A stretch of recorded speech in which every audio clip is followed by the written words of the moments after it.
Teachers, जैसा कि आप जानते हैं कि आज हमने बच्चों को एक नया हरफ मुतारिफ करवाया, चेचा। और आपको पता है कि स्टेम एजुकेशन का मकसद है बच्चों को हैंड्स ऑन लर्निंग देना। तो इसी तरह आपने बच्चों को इस हरफ के मुतालिका रहनुमाई भी करनी है और एक्टिविटीज़ भी करवानी है। सबसे पहले आपने बच्चे को चीनी का तारुफ करवाना है कि चीनी गन्ने के रस से बनती है और चीनी का इस्तेमाल कहाँ कहाँ होता है।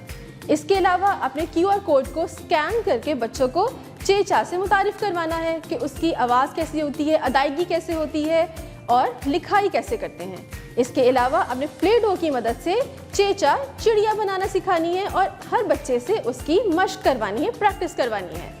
इसके अलावा आपने चेचा के नुक्तों की पहचान भी करवानी है। प्री राइटिंग स्किल्स में आपने सबसे पहले बच्चे को चेचा हवा में लिखना सिखाना है, सैंड ट्रे की मदद से लिखना सिखाना है और वाइट बोर्ड पे। उसके बाद जब आप मुतमईन हो जाएं कि बच्चे लिखना सीख गए हैं, उसकी पहचान, उसकी अदायगी सीख गए हैं, फिर जावेद पब्लिशर्स की उर्दू वर्कबुक पे आप उनको पेंसिल से लिखना सिखा सकते हैं।